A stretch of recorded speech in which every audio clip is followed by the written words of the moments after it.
Okay, so we have here various types of power sharing. Okay, so various types of power sharing between different political parties, pressure groups, and movements. Okay, what do you mean here is power sharing is basically done between different political parties. So it's not that there is only one political party in India. There are thousands of political parties, not thousands, but at least very much more than we can actually think of. Okay, so considering the entire Lok Sabha strength and the strength at various state and state government levels as well, there are different parties out there. Okay, there are different parties which actually cater to the needs of different people. Okay, sometimes parties are based on communities, sometimes parties are based on a common reason. Okay, between different political parties. Okay, so at times what happens, a party is framed around a common cause. Okay, for example, the Aam Aadmi Party. Okay, so there was a common cause because of which this party was formed. There was a huge revolution, Anna Hazare and all. So there was a huge revolution that happened. There was a lot of people who had collected, and hence the party was formed on a common cause. Okay, so there was a bill that was being proposed from that party, and eventually they formed a party, and now they are actually ruling Delhi. Okay, so between different political parties. Okay, so the power is shared between different political parties. See, we might say that right now the BJP is in the central power. Okay, but the Congress, does it have a role to play? Yes, because it is in the opposition. So whatever laws are being framed or policies are getting framed, if they are not beneficial to the citizens of India, the Congress will not support it, or the Congress will voice it out. Okay, so in that case there is a check and balance on any law that the government is trying to implement. It's not that I get a dream and I implement the law tomorrow. It's not going to happen that way. Okay, so there is a system of checks and balances. There is a system of political parties, and these parties are basically constantly engaged. The purpose is not to oppose. The purpose is here to find flaws which might not be in sync with the smooth implementation or beneficial to everyone. Okay, so it might be violating the rights of a particular community, or it might be hurting the sentiments of a particular sect of people. So in that case, different political parties are there. There are different pressure groups as well.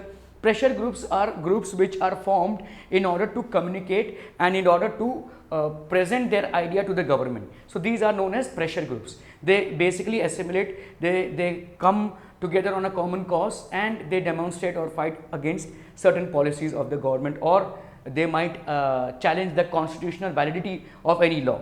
So these are pressure groups and movements, and you will find in a democratic country, you will always find pressure groups and movements. Okay, at times they resort to violent means, which should not be the case. For example, right now in America, since the incident happened against a minority community person, now they are actually gearing up. Okay, if you see in Hong Kong against the Communist Party, they are raising their voice. Okay, so these are certain pressure groups and movements, and when they gear up, then the government has to actually see what can be done in order to ensure that what they are demanding can be fulfilled or not. If that can be fulfilled within the guidelines of the constitution, that will be done, or otherwise some steps have to be taken to normalize the situation. So these are pressure groups and movements. Okay, so different political parties, pressure groups and movements share their idea and power. Representation of different ideologies and social groups. Okay, it is very important that different ideologies and social groups get a representation in the government. Okay, so different types of ideologies, whatever is the ideology or whatever is the framework of their party, okay, they form social groups as well. Okay, so for example, coalition government. What is a coalition government? In Maharashtra right now we have coalition government. So there is a stake by NCP, there is a stake by Shiv Sena, there are other parties involved as well. Okay, so coalition government means that different political leaders are associated and different parties are associated in running the government. Okay, so it ensures that the rights of people are not hampered. Okay, it might be a slow form of government, but it will definitely ensure that their rights of people, because there are representatives from every community in that government. Okay, so coalition government is basically an example of where power is more or less equally shared. Okay, so coalition government basically forms when a party fails to get absolute majority or the required amount of majority in a state assembly or the central legislature, wherever. Okay, so if a party fails to get the exact number of votes, then they form a coalition. So different parties will come together and form a coalition government. Some seats will be contributed by one party, the other seats will be contributed by the other party, and so on and so forth. It is a mixed form of government. They decide commonly on things. Okay, the coalition form of government has one advantage, that it has representatives from all sects and communities of people. Okay. So it will also represent different ideologies, because all the parties have different ideologies, have a different thinking pattern, have a different motive, have a different thing to resolve and implement. So all these are basically taken care of. So interests of groups influence decision making process. So the interest of the different groups basically influence the entire decision making process. So the entire decision making process is influenced by them. Okay, what is the advantages of horizontal power sharing? First of all, power that is shared among different organs of the state. Okay, horizontal power sharing means power that is shared among different organs of the state. Okay, so legislature, executive, judiciary. Okay, so these are basically different organs of the state. Places all organs, that is legislature, executive and judiciary, at an identical level. Okay, so not only at the central level of the entire India, but also at the state level, it places everything at an identical level. Okay, we have judiciary at state level, we have executive at state level, and we have legislature at state level as well. Okay, so we have the same things at local self government, that is village level as well. Okay, in village level also we will have a legislature, panchayat and all. Okay, then we have executive, okay, BDM and all, and we have a judiciary, that is magistrate and all. So there will be a judiciary that will be involved as well. Okay, so places all organs of the government, that is legislature or executive or judiciary, at an identical level. Okay, no organ will exercise unlimited powers. There will be no organ of government that will be able to exercise its unlimited powers, that is dictatorship. Okay, no organ of the no member of the government or ruling party can come up and just implement any law.